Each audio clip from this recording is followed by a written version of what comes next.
안녕하세요. 계시록 12장은 전체가 대적의 진영의 대장인 용의 이야기입니다. 또한 12장은 성경 전체가 녹아있는 장이기도 합니다. 그는 에덴에서 하와를 속였던 옛 뱀입니다. 하나님께서는 여자의 후손이 뱀의 머리를 상하게 할 것이라고 말씀하셨습니다. 그러므로 그는 오랜 시간 여자의 후손이 오는 것을 막으려 하였고 여자의 후손으로 오신 그리스도를 삼키려 하였습니다. 그러나 그리스도께서는 영원한 속죄를 이루시고 하나님 보좌 우편에 앉으셨고 그는 하늘에서 내쫓겨 땅으로 바다로 던져졌습니다. 그러므로 우리 하나님의 구원과 능력과 나라와 그리스도의 권세는 이제 나타났고 우리 형제들은 어린 양의 피와 그들이 증언하는 말씀으로 용을 이겼습니다. 이제 용은 그들과 싸우려 합니다. 오늘은 그 여자, 즉 교회와 싸우는 용의 전쟁에 대한 말씀을 살펴보도록 하겠습니다. 1. 박해하는 용 13절입니다. 용이 자기가 땅으로 내쫓긴 것을 보고 남자를 낳은 여자를 박해하는지라. 용이 자기가 땅으로 내쫓긴 것을 보고 남자를 낳은 여자를 박해한다고 말씀합니다. 용이 박해하는 대상은 남자를 낳은 여자입니다. 이 부분은 큰 붉은 용의 첫 번째 이야기에서 나누었습니다. 이스라엘에게서 난 그들이 다 이스라엘이 아니요 아브라함의 씨가 다 그의 자녀가 아닙니다. 예수님 승천 후 용이 박해하는 남자를 낳은 여자는 하나님의 자녀인 영적 이스라엘입니다. 즉 그는 교회와 싸웁니다. 그리고 그가 교회와 싸우는 첫 번째 전술은 박해입니다. 그러므로 박해는 특별히 개인이나 가정 그리고 국가에서 처음 그리스도를 영접할 때 많이 나타나게 됩니다. 우리나라에서도 많은 순교의 피와 함께 복음이 들어왔고 그 복음이 전파되기까지 많은 사람들이 가혹한 박해를 견디었습니다. 초대교회의 기록인 사도행전과 서신서에서도 많은 박해의 모습을 찾아볼 수 있습니다. 오순절 이후 사도들이 큰 권능으로 주 예수의 부활을 증언하자 그것을 싫어한 유대인들은 사도들을 가두고 채찍질하고 죽였다고 말씀합니다. 성경은 스데반이 순교당하던 그날에 예루살렘에 있는 교회에 큰 박해가 있어 사도를 제외한 모든 사람이 다 유대와 사마리아 모든 땅으로 흩어졌다고 말씀합니다. 또한 사울이 각 집에 들어가 남녀를 끌어다가 옥에 넘기고 교회를 잔멸하려 했다고 말씀합니다. 그러나 그는 주님을 만났고 사도로 보내심을 받았습니다. 그렇게 사도가 된 그는 누구보다도 많은 박해와 죽음의 위험들을 견뎠습니다. 바울만이 아니라 당시 경건하게 살고자 하는 그리스도인들은 많은 박해와 고난을 당하였습니다. 계시록에서도 용의 박해에 대한 말씀을 찾을 수 있습니다. 예수님께서는 서머나 교회에 주시는 말씀에서 유대인들의 비방을 말씀하시며 마귀가 옥에 던져 시험을 받게 하는 등의 장차 받을 10일 동안의 환난에 대해 말씀하셨습니다. 그들의 환난은 가득 채우는 10일 동안의 환난입니다. 주님은 그들에게 죽도록 그 믿음을 지킬 것을 말씀하셨습니다. 죽음으로 지키는 믿음입니다. 서머나 교회는 모든 시대 모든 교회인 7교회 중 한 부분에서 있을 일에 대한 말씀입니다. 그러므로 지금도 많은 이슬람 국가와 공산주의 국가에서는 여전히 옥에 던져지고 잔인한 죽음으로 박해를 당하고 있습니다. 무서운 용의 박해입니다. 그런 그들에게 하나님께서는 어떻게 하셨습니까? 14절입니다. 그 여자가 큰 독수리의 두 날개를 받아 광야 자기 곳으로 날아가 거기서 그 뱀의 낯을 피하여 한 떼와 두 떼와 반 떼를 양육받으매 그 여자는 큰 독수리의 두 날개를 받아 그곳으로 광야 자기 곳으로 날아갔다고 말씀합니다. 광야 자기 곳은 어디입니까? 하나님께서 1260일 동안 그를 양육하기 위하여 예비하신 광야입니다. 6절. 그리고 거기서 뱀의 낯을 피하여 한 떼와 두 떼와 반 떼를 양육받는다고 말씀합니다. 이 말씀은 6절의 말씀을 확증하는 말씀입니다. 광야에는 하나님께서 1260일 동안 그를 양육하기 위하여 예비하신 곳이 있습니다. 6절. 거기서 그는 뱀의 낯을 피하여 한 떼와 두 떼와 반 떼를 양육받습니다. 14절. 1260일 한 떼와 두 떼와 반 떼는 3년 반에 대한 다른 표현입니다. 언제부터 시작된 3년 반입니까? 아이가 하늘로 올려지심으로 용이 박해함으로 시작된 3년 반입니다. 교회는 그때부터 모든 일이 다 끝나는 날, 즉 주님의 재림의 날까지 하나님으로부터 양육을 받게 될 것입니다.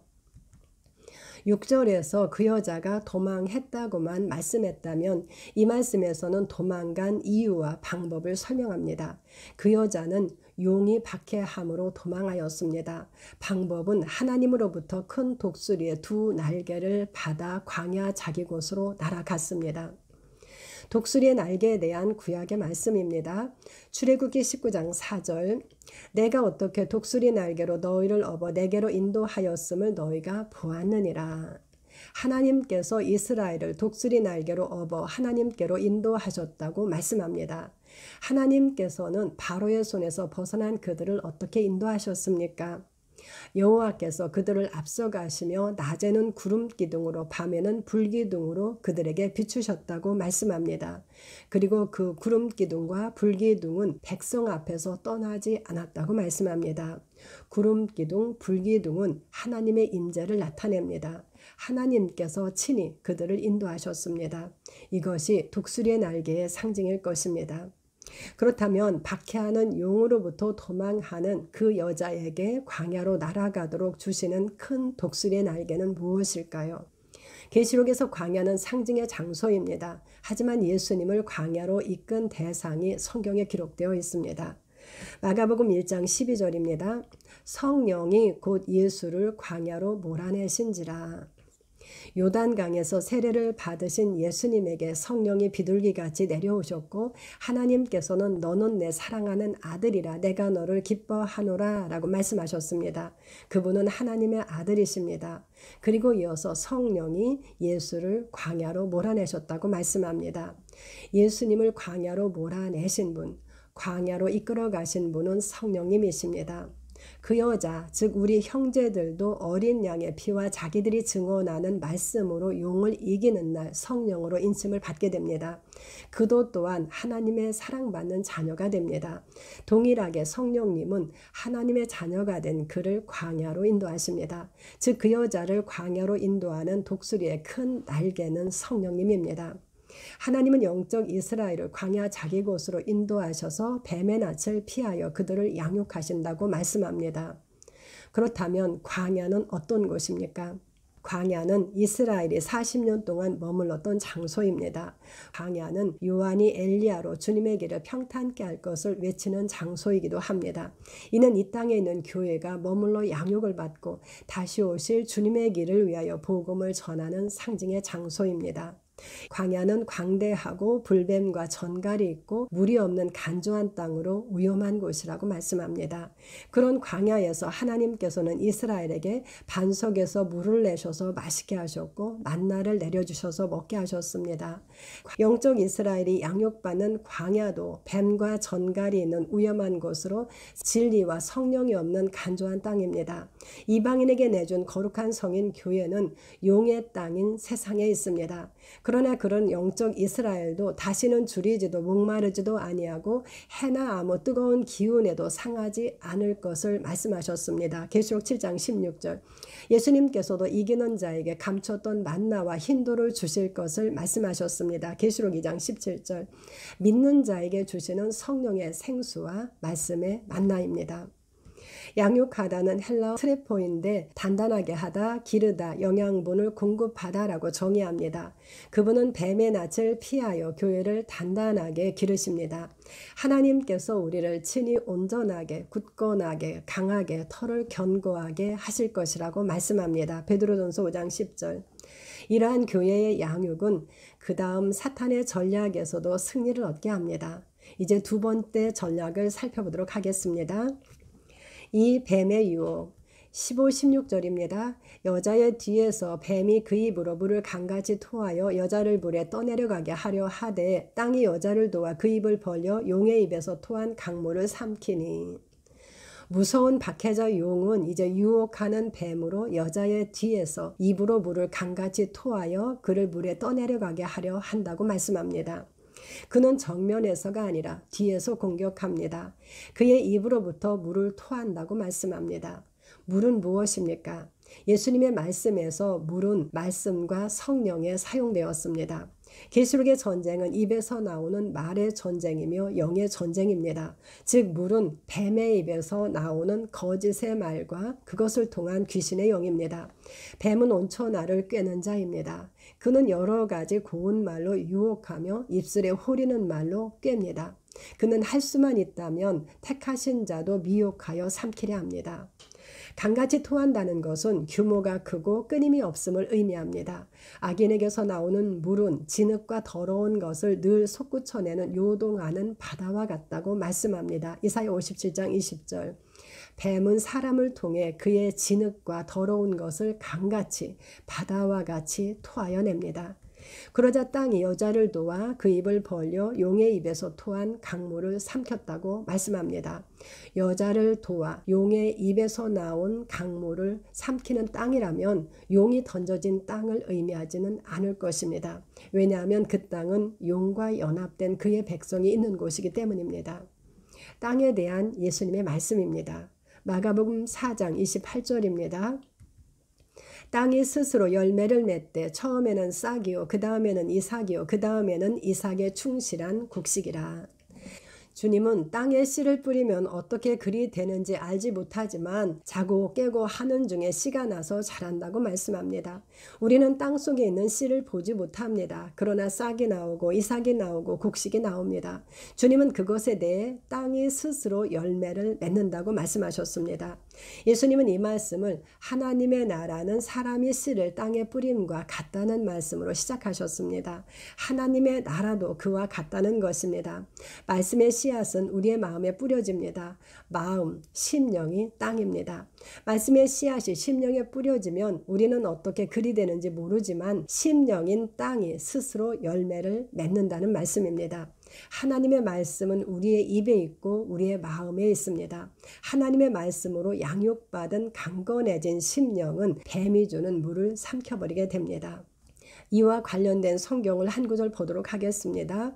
에베소서 4장 13에서 15절입니다.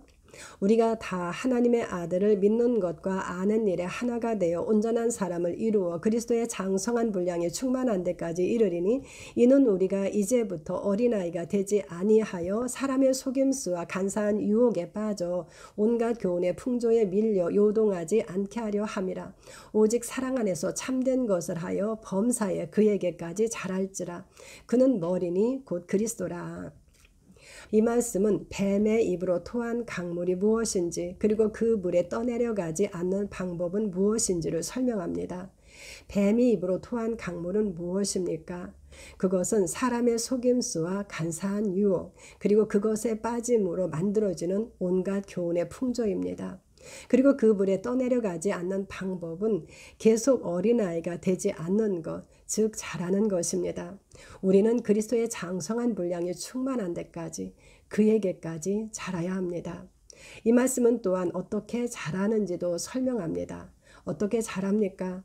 하나님의 아들을 믿는 것과 아는 일에 하나가 되어 오직 사랑 안에서 참된 것을 하여입니다. 즉 하나님의 아들을 믿고 알고 그리고 말씀대로 참된 말을 하라는 것입니다. 요한은 청년으로 자란 자들은 강하고 하나님의 말씀이 그들 안에 거하시고 흉악한 자를 이겼다고 말하였습니다. 우리는 들은 것에 더욱 유념함으로 우리가 흘러 떠내려가지 않도록 함이 마땅합니다. 예수님은 아시아의 7교회에게 주시는 말씀에서 뱀이 주는 물, 즉 온갖 교훈의 풍조로 니골라당과 거짓 선지자를 말씀하셨습니다. 에베소 교회는 니골라당의 행위를 미워하였지만 버가모 교회는 니골라당의 교훈을 지키는 자가 있다고 말씀하셨습니다. 또한 두아디라 교회도 자칭 선지자라 하는 이세벨을 용납하여 행음하고 우상의 제물을 먹는 자가 있다고 말씀하셨습니다. 버가모 교회는 어떤 곳입니까? 그들은 사탄의 권자가 있는 곳에서 주님의 이름을 굳게 붙잡았고 안디바가 죽임을 당할 때에도 믿음을 굳게 지켰던 교회입니다. 그러나 슬며시 들어온 니골라당, 즉 이단 사상을 따르는 자들이 있었습니다. 또한 두아디라 교회도 사업과 사랑과 믿음과 섬김과 인내로 칭찬을 들은 교회입니다. 그러나 이방 종교를 용납하였던 것입니다. 무엇이 문제였습니까? 그들은 처음에 주는 용의 박해는 잘 견뎠지만 말씀으로 잘 양육되지 못하였기 때문에 두 번째 전술에서는 넘어졌습니다. 니골라당의 행위를 미워한 에베소 교회는 말씀으로 잘 훈련되어 있었으므로 악한 자를 용납하지 않고 자칭 사도라 하는 자들을 시험하여 그들의 거짓된 것을 드러내었다고 말씀하셨습니다. 그러므로 주님은 버가모 교회를 통해 말씀의 만나와 흰돌을 주실 것을 말씀하셨고 두아디라 교회를 통하여 만국을 다스리는 권세와 말씀의 철장 그리고 새벽별을 주실 것을 말씀하셨습니다. 아시아의 7교회에게 주시는 말씀은 모든 시대의 모든 교회에게 주시는 말씀입니다. 교회는 양육을 받아 강건해져야 합니다. 그러므로 하나님은 불뱀과 전갈이 있는 광야에서 뱀의 낯을 피하여 교회를 양육하십니다. 17절입니다. 용이 여자에게 분노하여 돌아가서 그 여자의 남은 자손 곧 하나님의 계명을 지키며 예수의 증거를 가진 자들과 더불어 싸우려고 바다 모래 위에 서 있더라. 이제 용은 분노하여 돌아가서 그 여자의 남은 자손들과 싸우려고 바다 모래 위에 서 있다고 말씀합니다. 이 구절에서 그 여자의 남은 자손이 누구인지 설명합니다. 그들은 하나님의 계명을 지키며 예수의 증거를 가진 자들입니다. 그렇다면 하나님의 계명은 무엇입니까? 요한은 요한일서에서 하나님의 계명은 그 아들 예수 그리스도의 이름을 믿고 예수님께서 주신 계명대로 서로 사랑하는 것이라고 말하였습니다. 요한일서 3장 23절. 그 여자의 남은 자손은 예수 그리스도를 믿는 자들입니다. 그런데 그들의 마음에는 성령으로 말미암아 하나님의 사랑이 부어졌고 그 사랑이 쏟아져 나온다고 말씀합니다. 또한 그들은 예수의 증거를 가진 자들입니다. 두 증인에서도 살펴보았던 것처럼 증언, 증거를 의미하는 마르티리아는 계시록에서 중요한 단어 중 하나입니다. 그들은 그리스도를 증언하는 예수의 증거를 가지고 있는 그리스도의 증인입니다. 그들은 어린 양의 피와 자기들이 증언하는 말씀으로 짐승을 이긴 자들입니다. 그들은 그리스도를 증언하는 자들입니다. 또한 그들은 예수의 증거를 가지고 있습니다. 그들이 가진 예수의 증거는 무엇입니까? 계시록에서 말씀하는 증거는 하나님의 종들의 이마에 있는 하나님의 인일 것입니다. 이기는 자의 이마에는 하나님의 이름과 어린 양의 이름이 있습니다. 즉 하나님께서는 구원의 복음을 듣고 믿는 자들에게 성령으로 인을 치십니다. 누구든지 그리스도의 영이 없는 자는 그리스도의 사람이 아닙니다. 그들 안에 있는 그리스도의 영, 즉 성령님이 그리스도의 사람이라는 증거입니다. 그 외의 사람들은 저 그리스도의 사람으로 짐승의 표를 받은 자들입니다. 요한은 요한일서에서 또 다른 증거를 말합니다. 요한일서 5장 10절 11절입니다. 하나님의 아들을 믿는 자는 자기 안에 증거가 있고 또 증거는 이것이니 하나님이 우리에게 영생을 주신 것과 이 생명이 그의 아들 안에 있는 그것이니라. 하나님의 아들을 믿는 자 안에 증거가 있다고 말씀합니다. 그리고 그 증거는 이것입니다. 무엇입니까? 하나님이 우리에게 영생을 주신 것입니다. 믿는 자에게 있는 증거는 영생, 즉 그들 안에 있는 하나님의 생명입니다. 그리고 그 생명은 그 아들 안에 있는 그것이라고 말씀합니다. 그들 안에 있는 영생은 그 아들 안에 있는 그 생명입니다. 이 말씀은 아들이 있는 자에게는 생명이 있고 하나님의 아들이 없는 자에게는 생명이 없다는 말씀으로 이어집니다. 성령으로 말미암아 믿는 자 안에 계시는 하나님의 아들과 하나님의 생명입니다. 이는 하나님의 인과도 연결됩니다. 하나님의 영이 우리를 살아나게 합니다. 하나님의 인과 하나님의 생명은 분리될 수 없습니다. 그들은 하나님의 생명을 가진 하나님의 자녀들입니다. 또한 그 성령님은 우리가 하나님의 자녀인 것을 증언하십니다. 계시록에서 천사는 예수의 증거를 받은 내 형제들이라고 말하였습니다. 예수의 증거를 가지고 있는 자들은 하나님의 자녀이고 형제들입니다.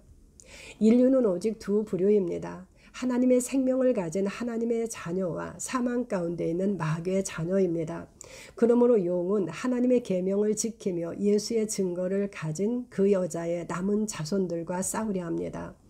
남자를 낳은 그 여자는 어린 양의 신부인 새 예루살렘, 즉 영적 이스라엘로 불리는 모든 교회입니다. 또한 그 예루살렘은 우리의 어머니, 즉 우리를 낳은 어머니입니다. 교회는 그 여자이며 그 여자의 자손입니다.